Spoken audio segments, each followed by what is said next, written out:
নাতিটিউড চ্যানেলে আবারও তোমাদের স্বাগত। আজকে পলিটেকনিক সেকেন্ড সেমিস্টারের অ্যাপ্লাইড ফিজিক্স 2 এর যে সাজেস্টেড কোশ্চেন আনসার আমরা শুরু করেছিলাম, তো অ্যাপ্লাইড ফিজিক্স 2 এর যে প্রথম chapter wave motion and it's application, এই চ্যাপ্টার থেকে একটা ভিডিও অলরেডি আপলোড করা হয়েছে। তো সেই প্রথম ভিডিওতে প্রথম 11টা প্রশ্ন আলোচনা করা হয়েছে এবং 12 নম্বর প্রশ্নটা হোমওয়ার্ক হিসাবে দেওয়া ছিল। তো আজকে আমরা 12 নম্বর থেকে আরও কিছু ইম্পর্টেন্ট প্রশ্ন এই চ্যাপ্টার থেকে দেখব। তো অবশ্যই সম্পূর্ণ ভিডিওটা তোমরা ভালো করে দেখবে। প্রতিটা প্রশ্ন তোমাদের ইন্টারনাল বা সেমিস্টারের জন্য খুবই ইম্পর্টেন্ট, ঠিক আছে? তো 12 নম্বর প্রশ্নে যেটা বলা হচ্ছিল যে, দেখো এখানে কি বলা হচ্ছে যে equation of a particle executing SHM অর্থাৎ সিম্পল হারমোনিক মোশন বা সরল দোলগতি is given by y equal to A sine omega t plus phi, what will be its total phase at any time t. ঠিক আছে, তো total phase বলতে কি বোঝায়? দেখো, শুধু ইনিশিয়াল ফেজ বলতে এই ফাইটাকে বোঝায়। এই ফাইটা হচ্ছে ইনিশিয়াল ফেজ, আর এই ওমেগা টি প্লাস ফাই এই ব্র্যাকেটের মধ্যে যা আছে এটাকে বলা হয় টোটাল ফেজ। ঠিক আছে, এই জন্য এখানে আনসার হবে অপশান এ। ঠিক আছে, তো এখানে এক্সপ্লেনেশন অবশ্যই করাই আছে, আমি যেটা বললাম সেটা দেখো, তবে একবার পড়ে নিতে পারো।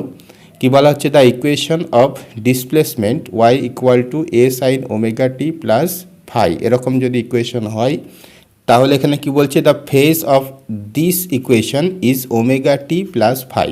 এটা ফেজ বা টোটাল ফেজ। ঠিক আছে, আর phi is the only initial phase. ফাইটাকে বলা হয় ইনিশিয়াল ফেজ। তো এই জন্য টোটাল ফেজ যেহেতু বলেছে, এই জন্য ওমেগা টি প্লাস ফাই অর্থাৎ অপশান এ হয়ে গেল এখানে আনসার। এরপর 13 নম্বর প্রশ্নটা দেখো। প্রশ্নটা দেখে একটু বড় মনে হলেও এর যে ক্যালকুলেশন সেটা খুবই সহজ এবং ছোট। তো প্রশ্নটা আগে ভালোভাবে বুঝতে হবে। তো প্রথমত কি বলতে চাচ্ছে? A particle executing SHM has a maximum displacement of 4 centimetre. তো এটার মানে কি? তো আমি একটা সিম্পল পেন্ডুলামের এক্সাম্পল নিচ্ছি। এই একটা সিম্পল পেন্ডুলাম, তো এটা যদি ম্যাক্সিমাম এত দূর আসে, তো এটাই হচ্ছে কি 4 সেন্টিমিটার। আর কি বলছে? It's acceleration at a distance of 1 centimetre. তো এই মিন পজিশন থেকে 1 সেন্টিমিটার ডিস্টেন্সে তার অ্যাক্সিলারেশনটা হচ্ছে কত? 3 সেমি পার সেকেন্ড স্কোয়ার। আর কি জানতে চাইছে? যে what will be its velocity when it is at distance of 2 centimetre from its mean position. তো এই যে মিন পজিশন, এখান থেকে 2 সেন্টিমিটার দূরে গিয়ে তার ভেলোসিটিটা কত হবে সেটা জানতে চেয়েছে। ঠিক আছে, তো এই হচ্ছে প্রশ্ন। এবার এর যে সলিউশন, এই ডেটাগুলো তোমরা একটু মনে রাখো, পরবর্তীতে দরকার হবে। তো এখানে দেখো এর যে সলিউশনটা দেখো, তাহলে আশা করি ভালোভাবে বুঝে যাবে। তো এখানে প্রথমত কি বলা হচ্ছে? যে ম্যাক্সিমাম ডিসপ্লেসমেন্ট যেটা, সেটাকে অ্যাম্প্লিটিউড বলা হয়। মানে কি? যে কোনো একটা সিম্পল হারমোনিক মোশনে, এরকম সিম্পল পেন্ডুলাম ধরো আছে, তো এটাকে যদি এরকম ফোর্স প্রয়োগ করা হয় তাহলে দেখা গেল ম্যাক্সিমাম এত দূর আসলো। ঠিক আছে, তো এই ডিস্টেন্সটাই বা এদিকে ম্যাক্সিমাম এত দূর আসছে। ঠিক আছে, তো এই ম্যাক্সিমাম ডিস্টেন্সটাই 4 সেন্টিমিটার, এটাই হচ্ছে অ্যাম্প্লিটিউড। ঠিক আছে, দ্বিতীয়ত acceleration at a distance of y equal to 1 সেমি, অর্থাৎ এখান থেকে 1 সেন্টিমিটার দূরে তার যে অ্যাক্সিলারেশন সেটা দেওয়া আছে 3 সেমি পার সেকেন্ড স্কোয়ার। এই জন্য এখানে লেখা হলো। আর কি করা হচ্ছে? এই যে সূত্রটা, এটা তোমাকে মুখস্থ রাখতে হবে। যে কোনো একটা পার্টিকেল যদি সিম্পল হারমোনিক মোশনে থাকে, তাহলে তার যে অ্যাক্সিলারেশন এর সঙ্গে তার যে রোটেশনাল মোশনের যে সম্পর্ক, সেটা হচ্ছে a equal to omega square y. ঠিক আছে, তো এখানে এ যেটা অ্যাক্সিলারেশন সেটা হচ্ছে এটা 3 সেন্টিমিটার পার সেকেন্ড স্কোয়ার, এই জন্য এ এর মানটা 3 করে দেওয়া হচ্ছে। আর কি ওয়াই ইকুয়াল টু 1 সেমিতে অ্যাক্সিলারেশনটা এত, এই জন্য ওয়াইয়ের মানটা 1 করে দেওয়া হচ্ছে। তাহলে এখানে ওমেগার যে স্কোয়ারটা আছে এটা যদি উঠে যায় তাহলে 3-র উপর একটা রুট হবে। তো এখানেও সেটাই হয়েছে দেখো। তাহলে omega equal to √3 radian per second, এটা হচ্ছে তার রোটেশনাল মোশন। ঠিক আছে, এবার এখানে কিন্তু ভেলোসিটি জানতে চেয়েছিল, অর্থাৎ তার লিনিয়ার মোশনটা জানতে চেয়েছে। তো এখানে কি বলা হচ্ছে? যে অতএব velocity at y equal to 2, তো ওয়াই ইকুয়াল টু 2 সেন্টিমিটারে তার ভেলোসিটিটা কত হবে? তো এই যে সম্পর্কটা দেখছো, এটাও তোমাকে অবশ্যই মুখস্থ রাখতে হবে। তবে এই রকম অঙ্ক তুমি করতে পারবে। তো এখানে কি? যে V equal to omega into √(a² - y²). ঠিক আছে, তো ভি মানে হচ্ছে তার ভেলোসিটি, আর ওমেগাটা হচ্ছে তার রোটেশনাল মোশন বা কৌণিক বেগ, আর এ হচ্ছে অ্যামপ্লিটিউড, ওয়াই হচ্ছে এই যে ডিস্টেন্স, ঠিক আছে। তো এখানে এই ওয়াইয়ের মানটা 2 সেমিতে ভেলোসিটি জানতে চেয়েছে, এই জন্য 2 বসিয়ে দেওয়া হলো। অ্যামপ্লিটিউড 4 যেটা আগেই লিখেছি, এই জন্য অ্যামপ্লিটিউড 4 লেখা হলো। আর কি করা হচ্ছে, ওমেগা, এই যে ওমেগা √3 এটাও বসিয়ে দেওয়া হলো। তো এখানে জাস্ট 4 স্কোয়ার মানে কি হবে, 16 হবে, আর 2 এর স্কোয়ার মানে 4 হবে, তো এটাকে বিয়োগ করলে 12 হবে, অর্থাৎ √12 আসছে এটা ক্যালকুলেশন করলে। আর এখানে √3 আছে, এই জন্য এটাকে √3 × 12 করা হচ্ছে, অথবা √36 হচ্ছে। তো এটার মানে হচ্ছে কি 6 সেমি পার সেকেন্ড, ঠিক আছে।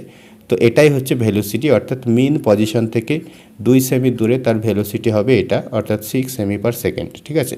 তো অঙ্কটা সহজ, যদি এই সূত্রগুলো মনে থাকে তবে এটা তুমি করতে পারবে, ঠিক আছে।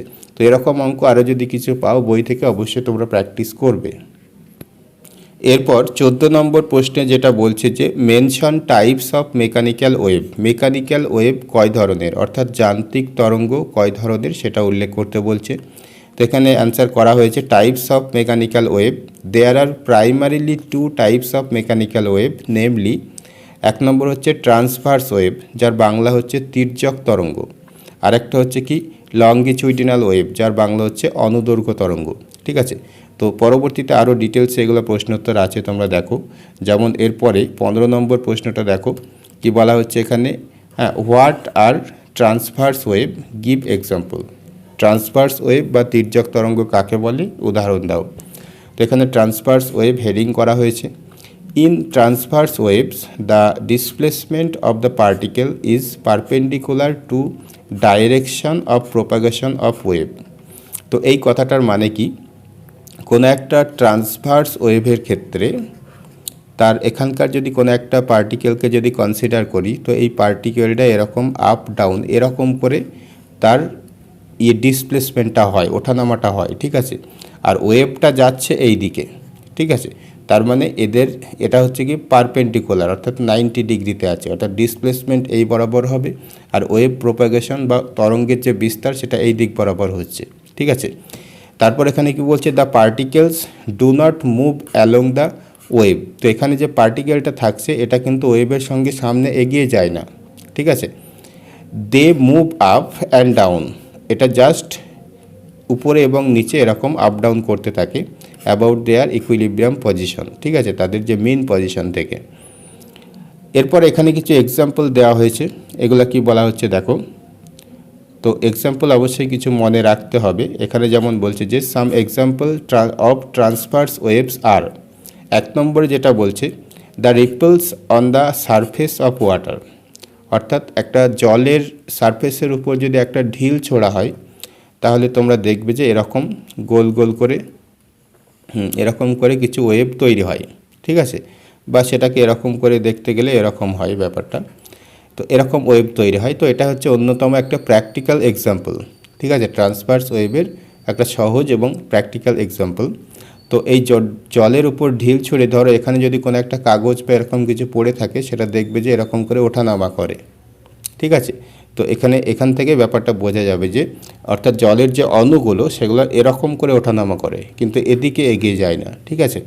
আর কি বলছে 2 নম্বর, secondary wave of an earthquake, অর্থাৎ আর্থকুয়েক বা ভূমিকম্পের ক্ষেত্রে যে সেকেন্ডারি ওয়েভ যেটা হয়, যেটা সারফেসের উপর দিয়ে যে ওয়েভটা যাচ্ছে পৃথিবীর সারফেসের উপর দিয়ে, সেটাও একটা এরকম ট্রান্সভার্স ওয়েভের একটা এক্সাম্পল। তাছাড়া এখানে কি বলছে, ইলেকট্রোম্যাগনেটিক ওয়েভ। ইলেকট্রোম্যাগনেটিক ওয়েভ তো অনেক আছে, যেমন আলো একটা ইলেকট্রোম্যাগনেটিক ওয়েভ, ঠিক আছে। হ্যাঁ, ইউভি বলতে পারো, এক্সরসি, সবই হচ্ছে ইলেকট্রোম্যাগনেটিক ওয়েভ এবং সবই হচ্ছে ট্রান্সভার্স ওয়েভের একটা এক্সাম্পল। তাছাড়া আর কি বলছে যে ওশিয়ান ওয়েভস, অর্থাৎ মহাসমুদ্রে যে ঢেউগুলো দেখতে পাচ্ছ সেগুলোও অবশ্যই ট্রান্সভার্স ওয়েভের এক্সাম্পল। এরপর 16 নম্বর প্রশ্নে যেটা বলছে যে হোয়াট আর লঙ্গিচুইডিনাল ওয়েভস বা অনুদৈর্ঘ্য তরঙ্গ কি, গিভ এক্সাম্পল। তো এখানে দেখো longitudinal wave, in a longitudinal wave the displacement of the particle is parallel to the direction of the wave propagation. তো এই ঘটনাটা কি, লঙ্গিচুইডিনাল ওয়েভ শব্দের ক্ষেত্রে হয়, সাউন্ডের ক্ষেত্রে বা শব্দ তরঙ্গ হচ্ছে একটা লঙ্গিচুইডিনাল ওয়েভের একটা এক্সাম্পল। তো ধরো কোনো একটা স্পিকারে যখন এখান থেকে আওয়াজ আসছে, সাউন্ড যখন আসছে, তো ঘটনাটা কি হয়, তো এখান থেকে যে প্রেশারটা দিচ্ছে পরবর্তী যে বায়ু স্তর সেটা ঘন হয়ে যাচ্ছে, কিন্তু তারপরে এটা হালকা থাকছে, তারপর এই আবার ঘন হচ্ছে। তো এরকম করে এই জন্য এর যে মিডিয়ামের যে পার্টিকেলগুলো আছে সেগুলো হচ্ছে কি তার যে মুভমেন্ট সেটা হচ্ছে প্যারালাল টু ওয়েভটাও এই দিক বরাবর যাচ্ছে, পার্টিকেলের মুভমেন্টটাও এরকম হবে, মানে এক জায়গাতে এরকম করে অর্থাৎ হরিজেন্টালি এরকমভাবে সেটা প্রোপাগেট করছে বা ভাইব্রেট করছে। তো সেই কথাটা এখানে বলছে যে the displacement of the particle parallel to the direction of the wave propagation. তাছাড়া এখানে বলা হচ্ছে the particles in the wave do not move along with the wave. এক্ষেত্রেও এই মিডিয়ামের এক জায়গাকার পার্টিকেল অন্য জায়গায় যায় না, জাস্ট সেটা ভাইব্রেট হয় বা কম্পিত হয়, ঠিক আছে। আর কি বলা হচ্ছে দে সিম্পলি অসিলেট, জাস্ট সেটা দুলতে থাকে, ব্যাক অ্যান্ড ফোর্থ অর্থাৎ সামনে এবং পিছনে, এরকম সামনে এবং পিছনে দুলতে থাকে, অ্যাবাউট দেয়ার ওন ইকুইলিব্রিয়াম, ঠিক আছে। অর্থাৎ তাদের একটা নিজস্ব একটা ইকুইলিব্রিয়াম আছে, নিজস্ব একটা পজিশন আছে, সেখান থেকে কিছুটা এদিকে যাবে কিছুটা এগিয়ে যাবে এবং অবশেষে সে সেই পজিশনেই থাকবে, মানে কোনো মিডিয়ামের পার্টিকেলগুলো। তো লঙ্গিচুইডিনাল ওয়েভের কিছু এক্সাম্পল এখানে দেওয়া হয়েছে, দেখো কি বলা হচ্ছে সাম এক্সাম্পলস অফ লঙ্গিচুইডিনাল ওয়েভস আর 1 নম্বর হচ্ছে সাউন্ড ওয়েভস ইন এয়ার, অর্থাৎ বাতাসের মধ্যে যে শব্দ তরঙ্গ এক জায়গা থেকে অন্য জায়গায় যাচ্ছে সেটা অবশ্যই একটা লঙ্গিচুইডিনাল ওয়েভের একটা এক্সাম্পল, ঠিক আছে। আর দ্বিতীয় যেটা বলছে যে primary wave of an earthquake, এবার এই বিষয়টা গুলিয়ে যেতে পারে। তো ফার্স্টে আমরা ট্রান্সভার্স ওয়েভের ক্ষেত্রে যেটা দেখলাম যে সেখানে বলা হলো কি সেকেন্ডারি ওয়েভ অফ আর্থকুয়েক, সেটা হচ্ছে একটা ট্রান্সভার্স ওয়েভের এক্সাম্পল, কিন্তু প্রাইমারি ওয়েভ অফ আর্থকুয়েক বা ভূমিকম্পের যে প্রাইমারি ওয়েভ সেটা একটা লঙ্গিচুডিনাল ওয়েভের একটা এক্সাম্পল। তো এই দুটো জিনিস আমি একটু বুঝিয়ে দিই যে প্রাইমারি ওয়েভ কী জিনিস আর সেকেন্ডারি ওয়েভ কী জিনিস আর্থকুয়েকের ক্ষেত্রে বা ভূমিকম্পের ক্ষেত্রে। তো ধরো এই হচ্ছে পৃথিবী, ঠিক আছে। তো এই পৃথিবীর যখন ভূমিকম্প হয় তো পৃথিবীর মাঝে অর্থাৎ মাটির নিচে কোনো একটা জায়গায় একটা কম্পন সৃষ্টি হয়, ঠিক আছে। সেই কম্পনটা শব্দ তরঙ্গের মতোই এরকম করে সেটা উপরে উঠে আসে, ঠিক আছে। তো যেখানে সোজাসুজি উপরে উঠে আসে সেই জায়গাটাকে বলা হয় এপিসেন্টার, ঠিক আছে। অর্থাৎ এখান থেকে এই সারফেস পর্যন্ত আসছে যে পদ্ধতিতে সেটা হচ্ছে একটা প্রাইমারি ওয়েভ, হ্যাঁ, সেটা হচ্ছে প্রাইমারি ওয়েভ এবং সেটা লঙ্গিচুডিনাল ওয়েভের একটা এক্সাম্পল। আবার সারফেসে উঠে আসার পর সেটা জলের তরঙ্গের মতোই সেটা চারিদিকে একটা ঢেউ তৈরি হয়, ঠিক আছে, সেটাই হচ্ছে একটা ট্রান্সভার্স ওয়েভ। তাহলে আর্থকুয়েকের ক্ষেত্রে দুরকম ওয়েভের এক্সাম্পল আছে। লঙ্গিচুডিনাল ওয়েভ কোনটা, যখন পৃথিবীর ভিতর থেকে পৃষ্ঠ পর্যন্ত যে ওয়েভটা যেভাবে আসছে সেটা লঙ্গিচুডিনাল ওয়েভের এক্সাম্পল, আর এই পৃষ্ঠ থেকে চারিদিকে যে ছড়িয়ে পড়ছে যে পদ্ধতিতে সেটা হচ্ছে ট্রান্সভার্স ওয়েভের একটা এক্সাম্পল। তারপরে 3 নম্বরে দেখো যেটা আছে আল্ট্রাসাউন্ড। তো আল্ট্রাসাউন্ড মানে কি, যে সাউন্ডের কম্পাঙ্ক 20,000, ঠিক আছে, 20,000 এর হার্জেরও বেশি, যেগুলো আল্ট্রাসাউন্ড, এগুলো কানে শোনা যায় না। তো এগুলোও এক ধরনের শব্দ কিন্তু শোনা যায় না, তো এটা অবশ্যই একটা লঙ্গিচুডিনাল ওয়েভ হবে। তাছাড়া আর কি বলছে এখানে ভাইব্রেশন অফ স্প্রিং, অর্থাৎ একটা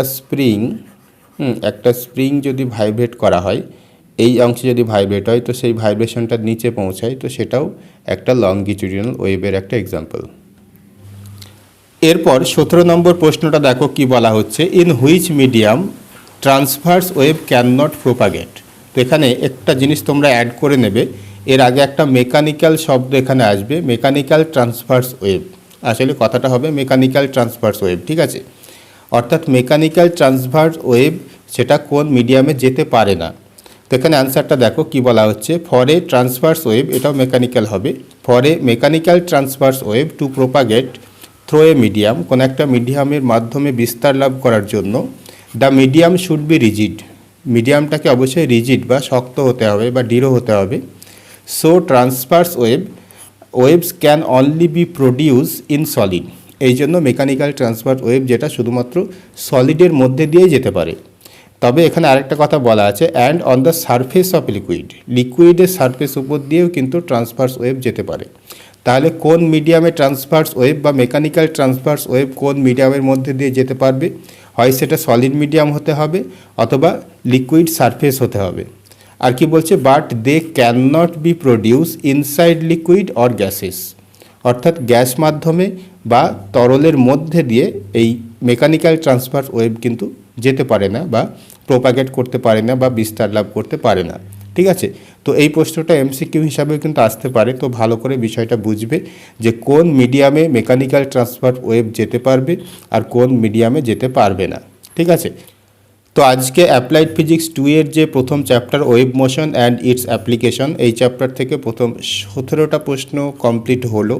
তো আরও অনেক প্রশ্ন বাকি আছে, সেগুলো পরবর্তী পার্টগুলোতে আসবে। এই জন্য চ্যানেলে যারা নতুন আছো তারা অবশ্যই চ্যানেলটাকে সাবস্ক্রাইব করে রেখো।